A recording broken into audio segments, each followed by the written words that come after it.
something tells me a whole lot of people are about to die. Welcome to Watch Mojo, and today we're counting down our picks for the roles that were the one silver lining in an otherwise disappointing film. Think of yourself as my ride. Where are you going? Number 10, Rock of Ages, Stacey Jacks. Okay, Stacey Jacks, back at the bourbon. No. Now go. Some stories were just meant for the stage. While the rock and roll jukebox musical Rock of Ages may have worked well on Broadway, it ended up falling flat when it was adapted for the silver screen. Audiences had a hard time looking past the flimsy story and cheesy styling. However, there was one role that they couldn't help but love, Stacey Jacks. Excited about the show? Thank you. The ultimate parody of a glam metal star. Tom Cruise's natural charisma was all he needed to steal the show. He really sunk his teeth into the part. It was clear that he was having fun with the camping material, which made his scene stand out among the rest. Working hard to get my fill. Everybody wants a thrill. Number 9, Along Came Polly, Sandy Lyle. I'm going to ask Polly Prince on a date. Oh, that's a mistake. She's not right for you, dude. Rain dance! In a sea of romantic comedies, Along Came Polly struggles to stand out.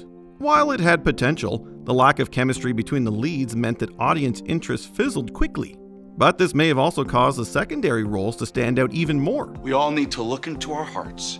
Specifically, Sandy Lyle. Philip Seymour Hoffman plays a friend of Ben Stiller's Reuben with a flair for the dramatic. He ends up stealing the thunder from the protagonist by charming the audience with his comedic performance. Whether he was showing off on the basketball court or on the stage, people were clearly more drawn to him than the central relationship of the film. What do you think, guys?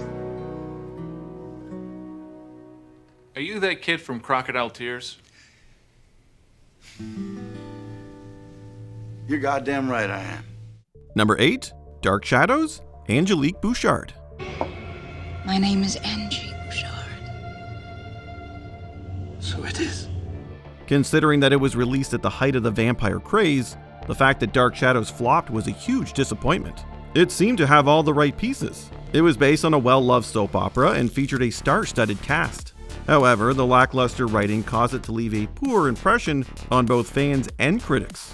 Despite the issues with the script, Eva Green's portrayal of the ethereal yet imposing Angelique still managed to shine. And I'll be damned if I'm gonna see it destroyed by those bastards. Call and arrange a meeting. The Vengeful Witch has it out for Johnny Depp's Barnabas, cursing him with vampirism in the 18th century and still up to her old tricks in the 1970s. Green's take on the character can't save the film, but she at least provides a few fun scenes. I've been an upstanding member of this community for 200 years, in one form or another. Number 7, Venom, Eddie Brock, Venom. Hopes weren't too high for this movie, especially after the portrayal of Venom in the infamous Spider-Man 3.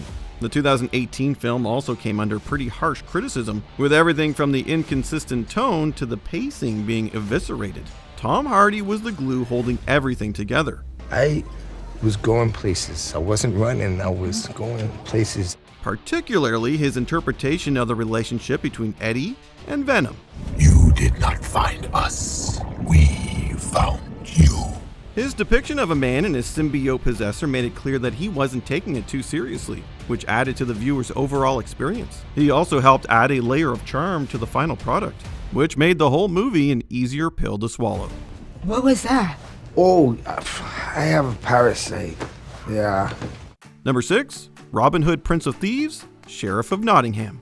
We'll take the animated Fox version over this. Frankly, sometimes I can't see much difference. Robin Hood, Prince of Thieves could have been great, but the poor writing sucked a lot of the potential out of the film early on. Many of the recognizable characters were portrayed as more muted versions, with the one exception being the Sheriff of Nottingham. Alan Rickman's take on the spiteful sheriff was the clear standout. He stole every scene he was in almost with his presence alone. The theatrical yet ominous performance made the villain detestable, yet fun to watch. That's it then. Cancel the kitchen scraps for lepers and orphans. No more merciful beheadings. And call off Christmas. While the movie may have disappointed viewers, Rickman ended up being the one silver lining that kept people entertained. He even won a BAFTA for his efforts. I'm as good as engaged. Number 5, Batman vs. Superman: Dawn of Justice, Wonder Woman. Is it stealing if you steal from another thief? Who are you? There's something about the reveal of a hero that will always be exciting, even if it takes place during a mundane film. Wonder Woman being introduced was a breath of fresh air during Batman vs. Superman: Dawn of Justice, a movie which overall struggled to meet the potential of its premise. Don't believe everything you hear, son. I've seen it, Mr. Wayne. Diana Prince stood out amongst the jumbled plot for all the right reasons. Seeing her fight gave audiences a taste of what could be to come. Gal Gadot cleared every expectation set for her, and helped build excitement for Wonder Woman's solo film, which was released the following year. I've killed things from other worlds before. She with you? I thought she was with you. Number 4, The Lost World: Jurassic Park, Roland Tembo. Firstly, I'm in charge, and when I'm not around, Dieter is. All you need to do is sign the checks, tell us we're doing a good job, and open your case of scotch when we have a good day. When you hit a home run on your first try, recreating that success can be tricky, even if you're Steven Spielberg. While not a total dud, audiences and critics found that The Lost World: Jurassic Park lacked the heart and charm that the original had in spades. Most of the characters lacked personality or depth, with one exception being Roland Tembo, a man with his heart set on bagging a T-Rex. Second condition, my fee. You can keep it. All I want in exchange for my services is the right to hunt one of the tyrannosaurs. While his motivation was a bit one-note, his sheer dedication was intriguing to watch. Pete Postlethwaite injected plenty of personality into the role, and even provided some of the film's most memorable lines. Somewhere on this island is the greatest predator that ever lived. Second greatest predator must take him down. Number 3, X-Men Origins Wolverine, Victor Creed. Manicure. Victor. Easy. The Clawed Mutant is one of the most iconic X-Men, so his origin story should have been a hit, right? Unfortunately, that wasn't the case for Wolverine. Between the stereotypical plot, laughably bad visual effects, and the mistreatment of Deadpool, the film ended up being a huge disappointment amongst those who loved the franchise. Having fun yet? Its one saving grace was the villain, Victor Creed, also known as Sabretooth. Liev Schreiber's portrayal of Wolverine's half-brother adds depth and tension to the story. When we see the opening credits montage of the two fighting in various wars, it almost makes us think we're watching a good movie. Although it wasn't enough to save the project, Schreiber was at least able to captivate the audience. Look what the cat dragged in. Guys, whatever this is, take it outside. Number 2, Planet of the Apes, General Thade. This one looked at me.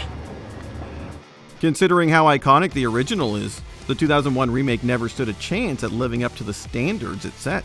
Damn them. Damn them all to hell. While the prosthetic makeup stood out, the plot itself didn't hold a candle to the first rendition, particularly the infamous ending. Although the results were disappointing, the inclusion of General Thade was still a noticeable bright spot.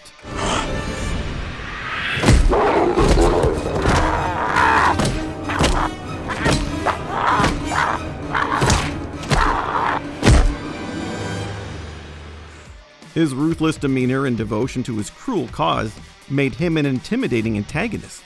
Tim Roth was so dedicated to the part that he even helped rework some of his scenes. His contributions were likely invaluable to the picture, although the villain can't quite make up for the whole movie.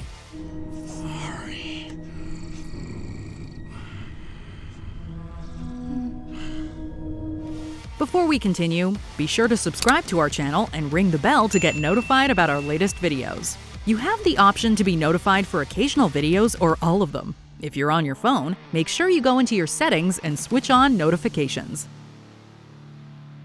Number 1, Suicide Squad, Harley Quinn. What was that?